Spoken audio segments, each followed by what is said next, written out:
भारतवर्ष में, पूरे बृहत्तर भारतवर्ष में सती प्रथा नाम की कोई प्रथा किसी भी समय नहीं रही।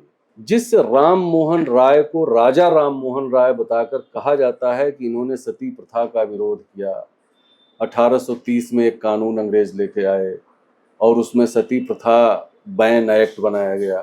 राम मोहन राय जिस कुल खानदान से आते थे, उनके अपने कुल खानदान में एक ये प्रथा थी, पूरे बंगाल में कहीं नहीं थी, पूरे भारत में कहीं नहीं थी। उनके खानदान में कुछ समय से ये प्रथा थी। और राम मोहन राय चूंकि अंग्रेजों के बड़े निकट थे, उनके अपील पर एक एक्ट भी बना दिया गया तत्काल और कहा गया कि भारत से सती प्रथा का उन्मूलन।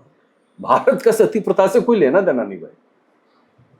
हमारे यहाँ सिर्फ राणा वंश में रहा है। औरतों ने जब देखा कि उनके ऊपर मुगल आक्रमण हो गया तो उन्होंने अपना जौहर कर लिया और वो हजारों हजार की संख्या में एक बार कर ली, खत्म कर दी। ऐसा भी नहीं कि रोज रोज हो रहा।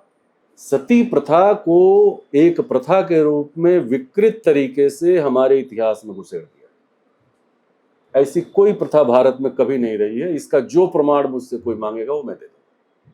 वो सिर्फ राम मोहन राय के अपने व्यक्तिगत परिवार में एक प्रथा थी, उस प्रथा का उन्होंने विरोध किया, उसके लिए उन्होंने अंग्रेजों से मदद मांगी और उस समय की अंग्रेज सरकार ने संविधान, एक जो भी कानून चलता होगा उस कानून में एक संशोधन किया एक्ट में, और संशोधन करके उसको खत्म करा दिया, बैन करा दिया। वो उनके परिवार का निजी मामला।